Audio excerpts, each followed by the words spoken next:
So today we are going to discuss about how to numerical analysis, do the numerical analysis for determining roots of equation. So everyone know what is meant by roots of equation. So in this roots of equation means, so this equation we know it that ax square plus bx plus c equal to 0. So here we get this is a simple quadratic equation. You can get roots here, and this root is determined. It is anyway it is having a second order equation. Obviously there will be two roots and kind of things. But if you have any complicated transcendental type of equation and you want to determine the roots of it, so then we'll find a difficulty in determining it. That's what there are certain numerical methods established for this. So these numerical methods are determining roots. Actually, root means if you have a function, any function, just look at this picture, first picture, and x-axis, that is independent variable, and if it is passing, means it is cutting or it is crossing this x-axis somewhere, and that point is called as roots, because f of x equal to 0, we bring all the terms on one side and keep 0 at other end, and then we are going to determine the roots. Sometimes it may happen, so your curve may not touch to the may not touch to the x-axis, and that that will not show any kind of root here. So here we will not get any roots for this equation. So if you look into the second point of it, so this is what the points where it is going to cut this, and it has only one single root for it. So similarly you can have two roots here. Similarly you can have 3 roots. Likewise, any function if you take, if it is a transcendental, it has an n number of roots. You can have an infinite number of roots. So we need to determine what is the value of this x value for function f of x equal to 0. So for this purpose you can just look at it. Here it is a 2 roots. So this is one root and this is second root. So there may be a possibility there is a kind of a discontinuous function. So here this type of whatever the root technique we are going to learn it will not be helpful to determine the roots for such type of functions. This is what a discontinuous function. So just look at this. This is what a function f of x equal to sine of 10x plus cos 3x. So you can just move this x value from 3 to 5. You will find at least 1, 2, 3, maybe a 4, 5 amount of roots. So similarly, if you reduce it, increase it to 0 to 5 something, you will find many more. If you reduce to the 4.2 to 4.3, you will get only 2 roots. Like this, you need to determine what is the range within which you want to determine the roots of this particular equation. So for this purpose there are 2 methods established. So this is all what it is called as a nonlinear equation solver. So one is a graphical, which we have seen. We can plot these graphs and quite easily identify it, but accuracy in the graphical method is not much. So for that purpose, what is to be done, you need to work out numerically. You need to just move it near to the root with a better accuracy. So for that purpose, one method is a graphical method, another one is a bracketing. Means just like look at here, 3 to 5 we find 5 roots, 0 to 5 we find more bunch of roots. Then again we have reduce the range, 4.2 to 4.3 we find 2 roots. Likewise, you need to bracket the stuff. So that is what it is called as a bracketing method. Yeah, then in this bracketing we use a bisection, false position, regular falsy, different methods. So for this purpose you need to have 2 guess values. One is where you want to start point, and another is end point, and within that particular range you are going to determine the roots. Another one is an open method, means you are going to have only one single guess variable, and then you want to now that guess value is going to determine next value and third value, fourth value. Likewise, it will reach to the roots. So first of all, we'll look at how this entire roots of equation process works. So first of all, you can start with any guess value. Then you need to determine the function f of x, and you need to determine, if you look at the any kind of a root, what is going to happen. So if function f of x, if I select some value here, so what will happen? So function value is a positive. If I take this is one then line and another line, I put it this. So within this range, this for this value, it is a, this is what a positive value, and function is having a negative value. So the range of your roots is within this range. So I started this point. So I need to traverse it to such that I will reach to the exactly at this location. So for that purpose, first of all, guess, determine the value of function, determine, cross check whether function value is 0 or equal to 0, near to 0 or equal to 0.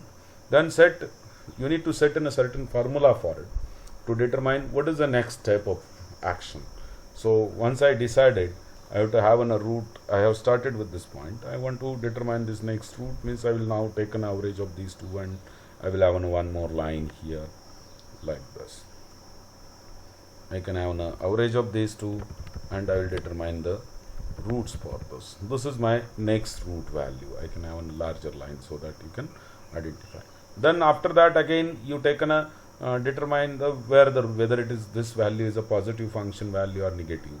So if it is a positive, then obviously next bisection point will be negative roots, and if it is a negative, then positive points. Likewise, you need to go on work out.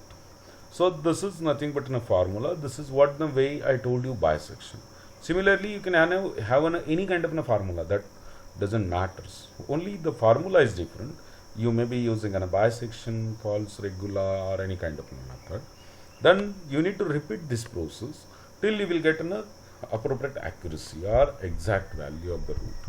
So 90% cases you will not get an exact value, but sometimes you will be happy with a 5% error or 10% error, and that is what there you can stop it. So we'll now look at how this bisection works. This is what one guess value, this is my second guess value. So if I multiply this function values of values at xi and xi plus 1. So if it is a negative, so obviously my root lies between these two. If it is a positive, my root doesn't rise between these two. So then I need to switch it to the next value like this. So this is typical algorithm for it. First of all, if multiplication of these two functions is less than 1, the root lies between xl and xm. Then your xl is equal to xl and x, what are the next values in xm. So similarly, if it is greater than this, the root lies now to the next domain, and then root will be, if it is equal to 0, then you need to stop this. So this is what the way it works, and you need to determine the error, how much amount of error. 90% cases you don't know the exact value of roots. Obviously we really believe on relative approximation.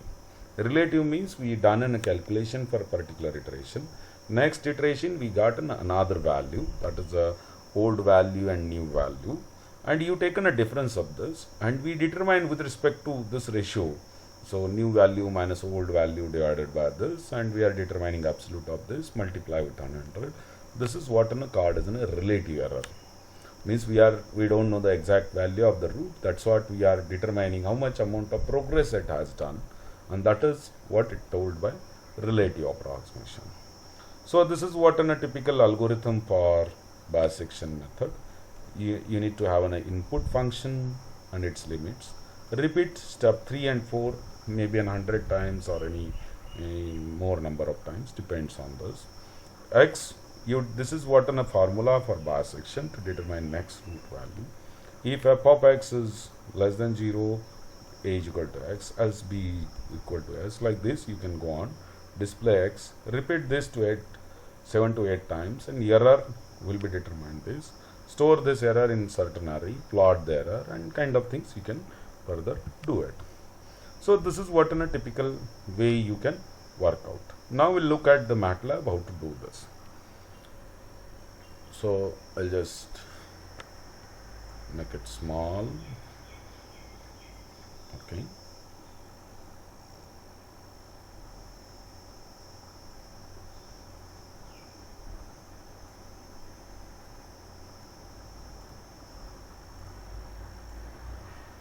So this is what in a function for which you want to determine the root, we need to first of all define it.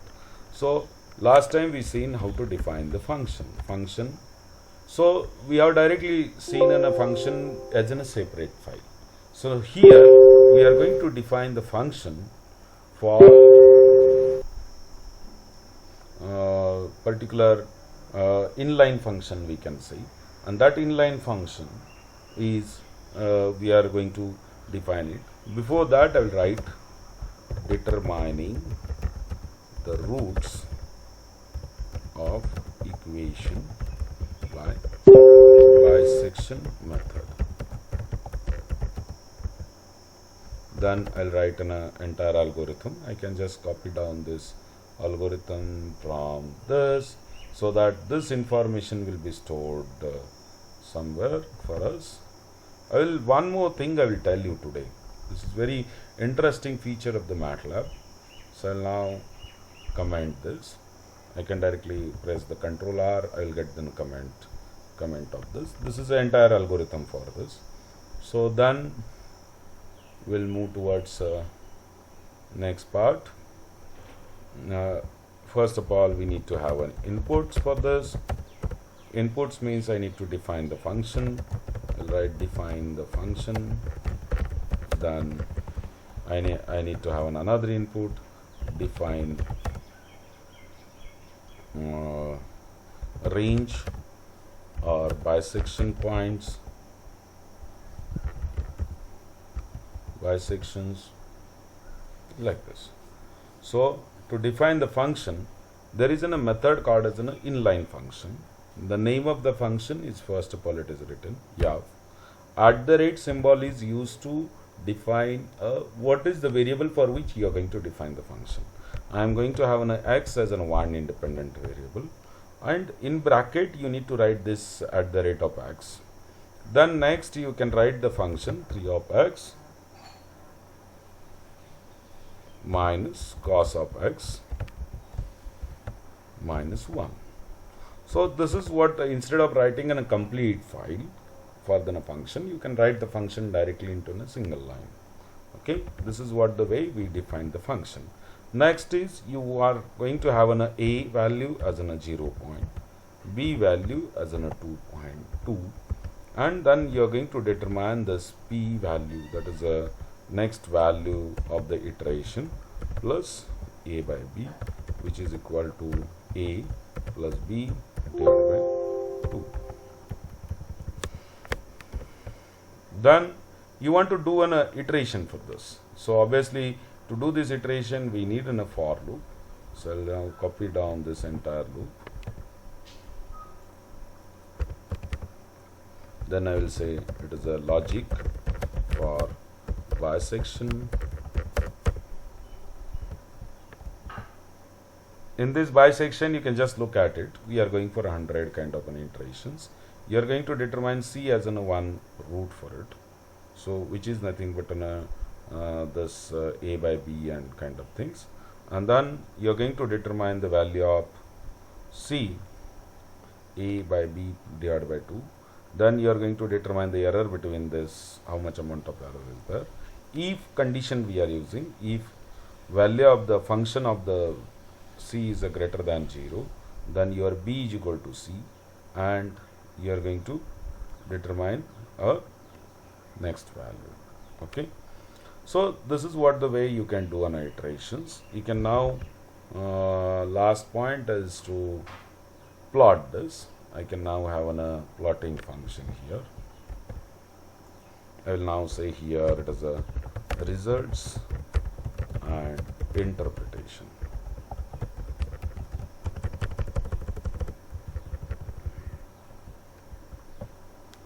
Okay, then function value C it will display, then it will determine the plot, the error, and all these things. So once we done this, you can now save this file as an you can give in a bisection 0 1 something, because already it is there. That's what I have given in another name. Then we can run it. We can look at it. It is going to determine the function value. It is going to tell you the variation of there. Now you can just look at it, this particular graph. Here initially error was very large, and then it was reduced to the 1 minus 1.8. Second iteration it has reduced to 1 more. Likewise it is coming to stable. This is what a maximum error will be there all the time during your there is a this amount of error will be there all the time into your simulation. So similarly you can have any kind of a function, like I will write it here, another function as f is equal to x. We'll have 5x square, then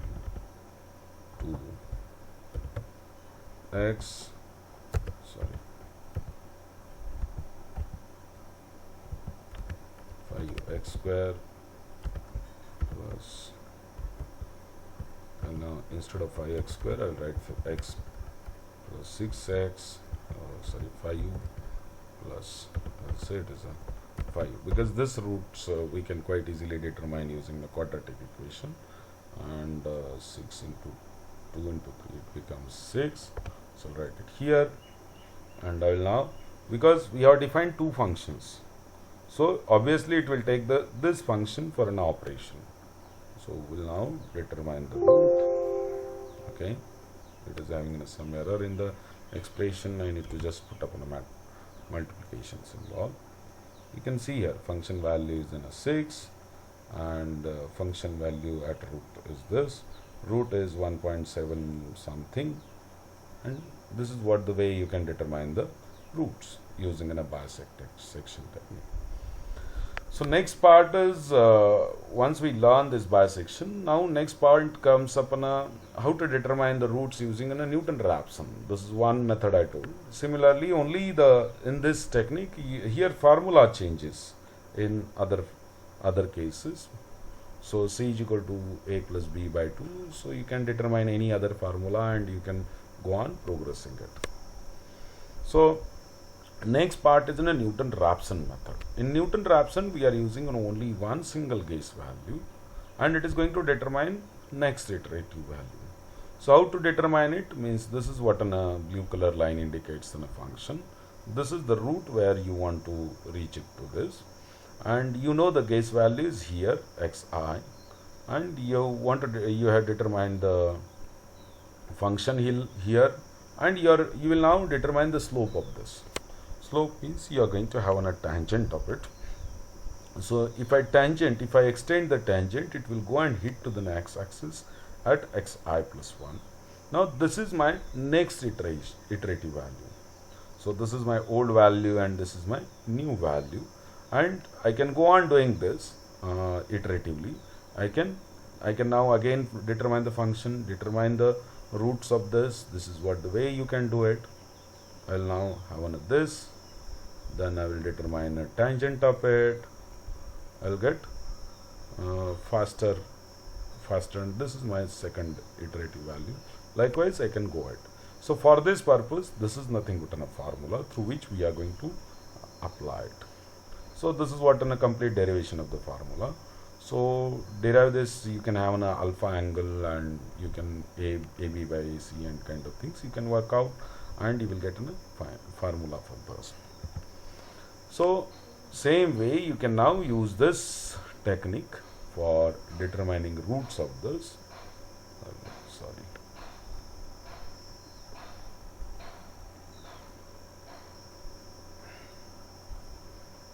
We'll now move towards next part of it. So here I can write now determining roots by Newton-Raphson method. So you can write in a description, and then I will have an input. Then here input I am going to define define the function. So here you need to determine the derivative all the time. That's what is to be done. You need to determine derivative of it also. So first of all, define the function f of x. Okay, then I can have an x square minus 5u into x minus 50. This is my function. Then derivative of this is obviously you can quite easily determine df, which is equal to function of x, which is 2 into x minus 5. So it is a derivative of x square is 2x and 5x derivative is 5u. This is a constant. You can get a second function. Okay. So then you need to start in a Gauss values. I can have a Gauss value. Then x0, I will start with an x0. I will start with a value 5, and I want to go for 10 number of iterations in this case. Then I need to apply. Initially I'll just look at what is the function variation. I'll now look at this function plot. Then this is what the plot. Till the time we'll just simulate this and we'll look at our method. Okay, we'll execute this much part and we'll try to get the values. We'll just look at what the error we done it. Okay, x square. Oh, what is that?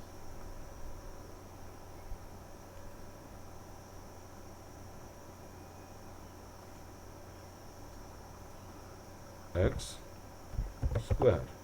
It's not a dot. You need not to use it here. Maybe some. Oh, here I need to, instead of writing f, I need to write then I add the rate. That's what. This kind of an error may happen and we get more confused.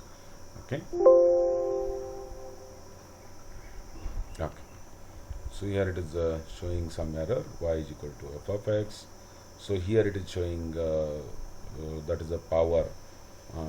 It is finding the x value is in a array. Here it is, we have created an array, and that's what we need to change here, dot, and it will serve the purpose. So you can just look at this. We have an roots at -5 and another root at somewhere 10 point something you can get. Here it is in a somewhere it is in a 5 something because it is hitting to the x-axis somewhere at 5. So we want to now start iterations for this. For this iteration, there is whichever the logic we have seen, determine the tangent, go on doing the next iteration kind of things. This is an entire logic. So this logic, in this logic you can just look at this, how it works. So we are going to determine these absolute function values if greater than or if it is, you need to check out the possibility of the solution, whether it moves further or not. For that purpose you can use an if condition, or else you can only don't go for this and you can execute this much also. There is no problem in it. Up to end it will also work. I'll now copy this much and then I'll go for logic of NR method. So in this you can just look at, you're going to determine the root value by the same function which I shown it here. So here we have seen the function. So xi plus 1 minus xi minus f of xi upon derivative. So here we are determining for first, this is my initial value, the next function value divided by derivative of it, and it is nothing but in a straight line equation. This is my slope into 1 and kind of things we are going to do it. So then you are going to now replace this root, which are new root, with an x0, and you are going to do more and more iteration, such kind of an iteration into this. So this way we are going to determine roots for all the iterations. You can just look at here. First iteration, root of equation was 15. Second iteration was 11. Third iteration 1 point something, it goes on doing it, and finally roots of equation comes to be 10. So we'll now plot this, how this error varies, how this varies. Then I will write it here as a result and interpretation. Results and interpretation. So we can have a figure number 2, because already we have one figure out here. Then I will have a plot. I will have what is to be plot. I need to plot with an iterations with root values.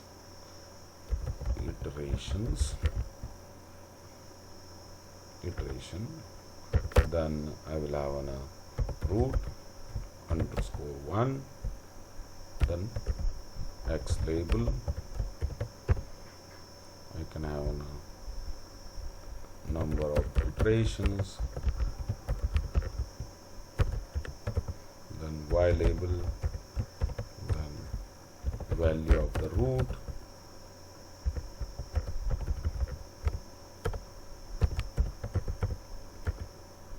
Then I can have a grid on kind of things. You can include it. Now you just run it. You will find the root. Initially the root was 15. Initially we started with a 5. Then it is a 15. Then next iteration it is to be 11. Third iteration it is somewhere 1 point something. That is it reached to the stable value, that is a 10. So if I change this base value to the somewhere, just look at the 100. Means I can have a value of the 100. I can just change here range. 5 times of x and something I done it. So I can have a minus 5. I can have a 5 times of x means it is coming 25. And instead of doing this, I will provide minus 5 to 150, and then I'll just plot this also. So here you can just look at it here. Your root value is somewhere 100, means somewhere it is coming at this location, and then you are going to determine the x values for this. This is my initial case. So here you can just observe it has started with a very high value, then it goes on determining and it reaches to final 10 as a root. So in this case, you can create a very nice documentation using this script file. Now I'll just go show you what is the quality of this determining the documentation for this. So in this, I will now look. I will show you this percentage, and I have given in a double percentage also. This is a single percentage, double percentage. So whenever you are going to put the double percentage, it is creating in a block of the code. This is what in a single block of the code, and then this is another block of the code. You can just background it changes. So for this also it changes the block. This is also another block. Like this, it will have multiple blocks.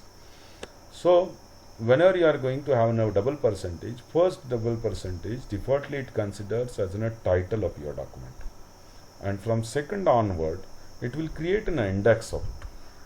So automatically. And that is what it is done in using a publish button. In this publish button, you can have multiple options for publish. Means you can have a publish. If I directly say publish this, it will create a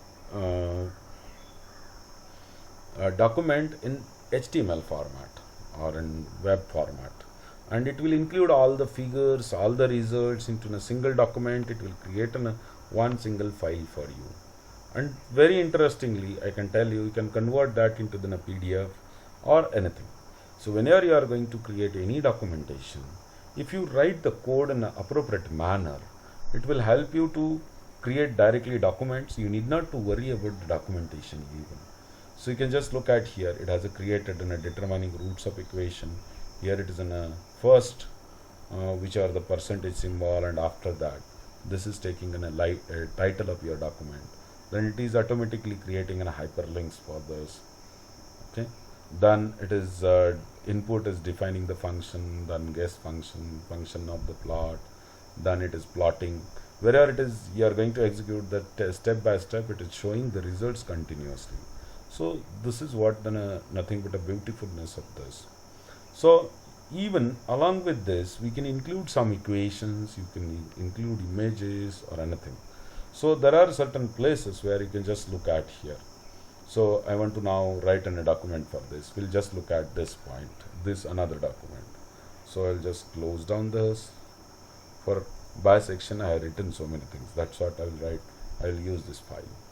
So if I publish this, so it will create a document for you. And this document, I can provide a picture in between it or anything I can include like this.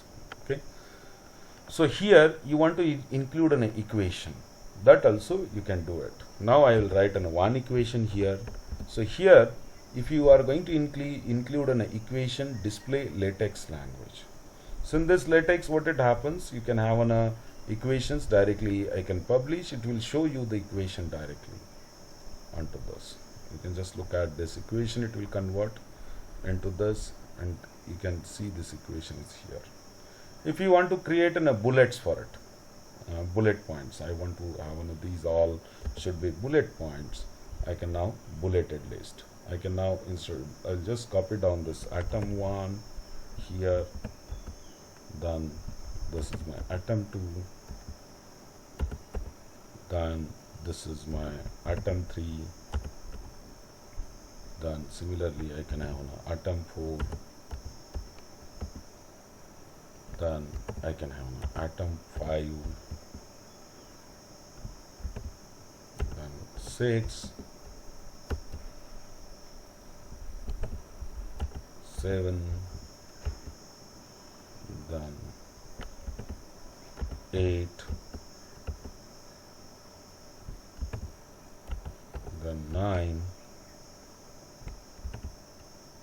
this is my 10. I can now remove this part, and I'll remove this parts also. I can remove this also. Yes, we can now just look at the publish point. So in this publish, you can just see these atoms 1, 2, 3 it is showing. So you can have an atomize or bulleted list or anything, you can do it. If I remove this atoms, I want to have a bulleted list as well as numbered list. So you can create any kind of such list. I can remove this, it will remove these atoms, and it will create documents for you.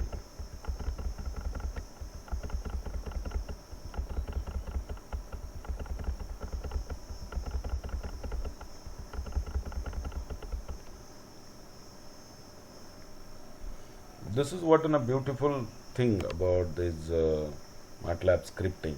Here you can see the function whichever we have written. You can write any function between double dollar symbol, and this is what LaTeX typesetting language it uses. And if you want to convert that directly into PDF or any other option, you can go into the edit publishing option. In this, you can just look at here what type of output format you are looking for it. Here you can have an output. You may have an XML format, LaTeX format, doc format, PPT format, or PDF format. You can go into the doc format. It will create a document file directly for you.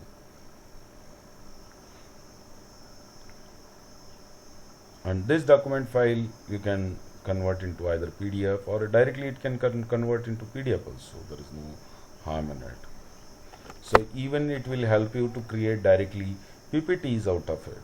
Most of the time, whatever the output coming on the screen, we used to take a screenshot and kind of thing. That may reduce the pixels and damage the file, damage the entire quality of the picture, and that's what you can directly get it this all from this. This is all for today's session. So again we'll meet tomorrow at the same time, and we'll continue the sessions.